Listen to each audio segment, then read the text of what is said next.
Bonjour Marlon.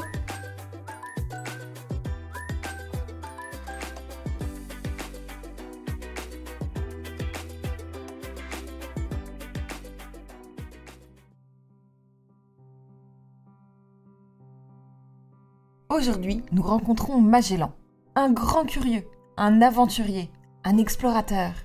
Il est à l'origine du premier tour du monde en bateau. Bom dia! Cela veut dire bonjour en portugais. Le petit Fernand de Magellan naît dans une famille noble du Portugal en 1480. C'est il y a plus de 500 ans. Waouh! À cette époque, en Europe, on connaît encore très mal notre terre. Les Européens ne connaissent pas l'Amérique. Ils ne connaissent pas non plus l'intérieur de l'Afrique, trop ardu à explorer. Le monde est un mystère. D'ailleurs, on ne sait même pas s'il est possible de faire le tour de la Terre par les mers. Sa jeunesse. Magellan a une curiosité insatiable. Et dès son plus jeune âge, c'est la mer qui le fascine. Il est page à la cour de la reine. Un page, c'est un jeune garçon qui apprend à devenir chevalier. C'est là qu'il apprend la navigation et l'astronomie. Sais-tu ce qu'est l'astronomie ? C'est la science qui étudie les étoiles, la lune, les planètes et tout ce qui se trouve dans l'espace. Cette science est fondamentale pour les marins, qui utilisent le soleil et les étoiles pour se repérer en mer. Adolescent, il entre au service du roi et enfin devient marin.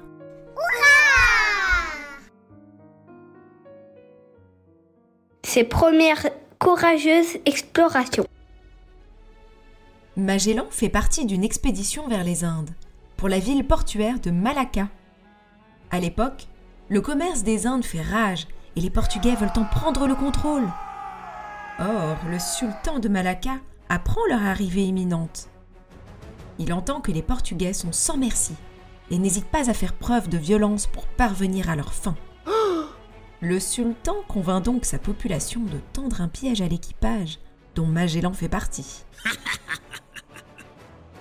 Il feigne de les accueillir généreusement afin que les Portugais ne se méfient pas. Alors, ils les attaqueront. Les Portugais accostent à Malacca et sont en effet fort bien accueillis. Tandis que les matelots partent visiter la cité, les capitaines restent sur les navires. Or, l'un d'eux soupçonne très vite le complot. Il ordonne à Magellan d'aller prévenir le chef d'expédition sur le vaisseau amiral. Magellan s'y rend en chaloupe. Les Portugais se préparent.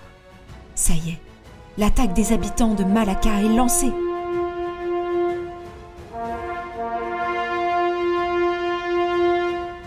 Les Portugais larguent les amarres et s'enfuient. Catastrophe. Un des amis de Magellan est à terre et pris par les assaillants. Magellan se précipite à sa rescousse. Il réussit à lui sauver la vie et tous deux s'échappent à bord d'une barque pour regagner leur navire. Quel immense courage! Hélas, beaucoup d'hommes ne sont pas sauvés et c'est une défaite terrible pour les Portugais. 2 ans plus tard, les Portugais prennent cependant la ville de Malacca et Magellan fait à nouveau partie de l'expédition. En 1512, Magellan retourne au Portugal. Cela fait 7 ans qu'il navigue et il ne reconnaît pas son pays. Le Portugal a incroyablement changé, s'est enrichi grâce au commerce des Indes et grâce aux exploits des marins. Malheureusement, il découvre que son pays n'offre aucune reconnaissance ni récompense aux navigateurs comme lui. Le roi Manuel Ier rejette en effet plusieurs fois les demandes de Magellan d'avoir accès à des missions à la hauteur de sa curiosité. Mais il ne renonce pas à ses rêves d'explorateur. Magellan a besoin de la mer pour vivre. Écoute plutôt ce qu'il en dit. La mer est dangereuse et ses tempêtes terribles, mais ces obstacles n'ont jamais été une raison suffisante pour rester à terre. Puisque le roi du Portugal ne le soutient pas, il quitte alors son pays pour l'Espagne. Son défi le plus fou. Magellan a une idée qui le taraude depuis quelque temps. Il faut dire qu'il a énormément étudié l'astronomie, la cartographie, mais aussi toutes les précédentes expéditions de grands navigateurs. Il est déjà allé aux Indes par l'Est, c'est-à-dire en contournant l'Afrique. Il veut maintenant aller aux Indes, mais en passant par l'Ouest, c'est-à-dire en contournant les Amériques. C'est un défi totalement nouveau à l'époque, et totalement fou. Car tu te souviens, on ne sait même pas si les mers vont au-delà des Amériques. Le roi d'Espagne, Charles Quint, finit cependant par accepter que Magellan mène cette folle expédition. Et pour cause, cela permettrait au royaume d'Espagne de faire commerce avec les Indes, sans utiliser le même chemin que le royaume du Portugal.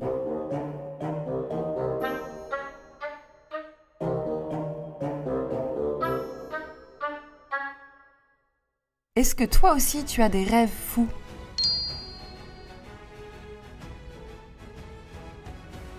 En 1519, Magellan prend la mer avec 5 navires et 240 marins. En plus d'être courageux, il est persévérant.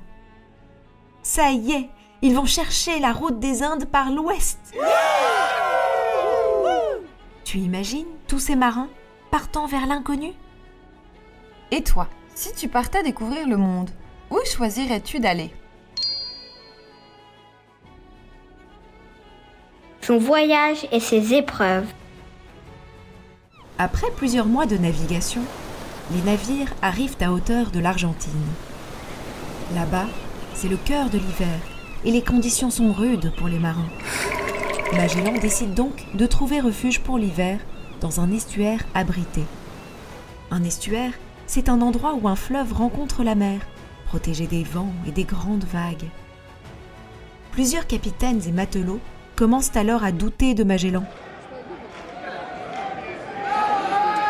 Ils ne croient plus pouvoir trouver un passage jusqu'aux Indes. Ils décident alors de se débarrasser de lui. C'est ce qu'on appelle une mutinerie. Magellan réussit à y mettre fin et poursuivre l'aventure, mais c'est une vraie épreuve pour lui. Des épreuves? Il y en a d'autres. Au retour de l'été, un de ces 5 navires partis en exploration échoue.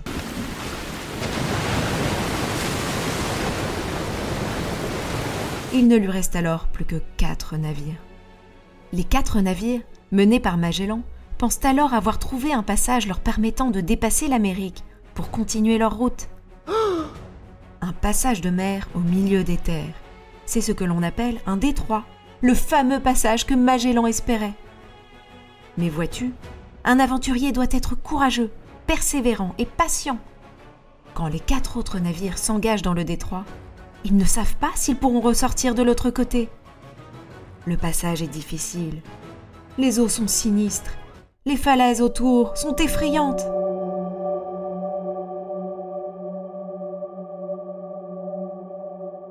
Un des 4 navires se rebelle et abandonne Magellan. Plus que 3. Sa grande découverte. Pourtant, Magellan avait raison. C'est un détroit. Une fois arrivé au bout, une autre étendue d'eau, une autre mer s'étend devant lui. Oh, quelle émotion! Oh, quelle joie! Cette mer est si calme. Magellan l'appellera alors Pacifique, l'océan Pacifique, celui qui aspire à la paix. Après les multiples tempêtes du début de son voyage, quelle surprise! 3 mois et demi durant, les 3 navires de Magellan naviguent sans terre en vue, dans l'immensité de l'océan. L'eau potable et la nourriture viennent à manquer. Les marins en sont réduits à manger des rats, des morceaux de bois et à boire de l'eau insalubre. Ces terribles conditions affaiblissent l'équipage, mais les marins demeurent vaillants. Finalement, une île en vue. et le ravitaillement tant espéré. Et quel cadre! Face à eux s'étendent des paysages idylliques, les épices, les oiseaux bigards, c'est splendide. Les indigènes semblent accueillants et pacifiques.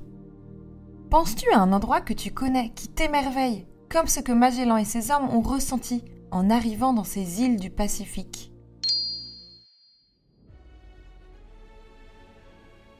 La fin de son périple. Magellan est un fantastique navigateur, un explorateur visionnaire. Sur les îles et face aux indigènes, ce n'est pas le cas. Lorsque le roi d'une petite île refuse de se soumettre à Magellan et ses hommes, ceux-ci décident de les attaquer. Vois-tu, ils pensent être plus forts, mais ce n'est pas le cas. Magellan est blessé par une flèche empoisonnée, puis tombe sous les coups. Sa violence aura déchaîné celle des indigènes et causé sa perte. Les hommes de Magellan n'ont désormais plus de chef et ne sont plus les bienvenus. Ils vont cependant aller au bout de l'idée du grand explorateur. Et ils vont reprendre la mer par l'ouest, arrivant jusqu'en Espagne.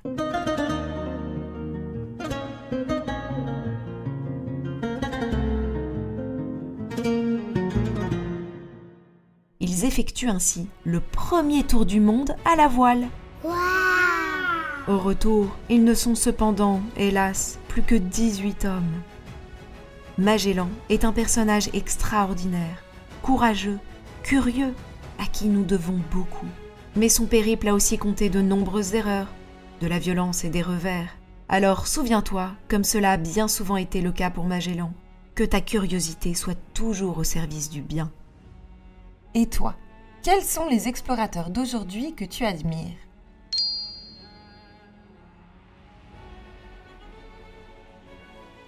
Si tu en as l'occasion, tu pourras demander à tes parents de te montrer le périple de Magellan et ses hommes sur une carte ou une map monde. Particulièrement, pense bien à leur demander où se trouve le détroit de Magellan. J'espère que cette épopée t'a émerveillé et a éveillé ta curiosité. Que dirais-tu maintenant d'un petit quiz?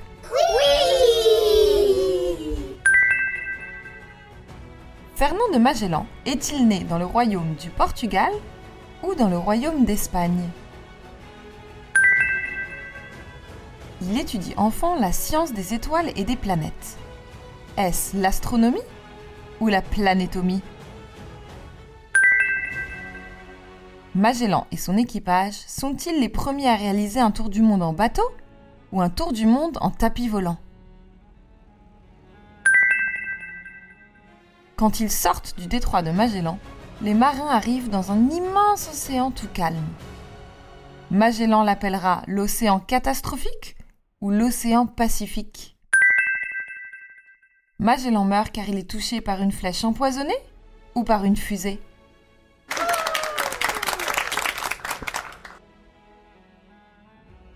Merci, petit explorateur, et à très vite pour d'autres voyages.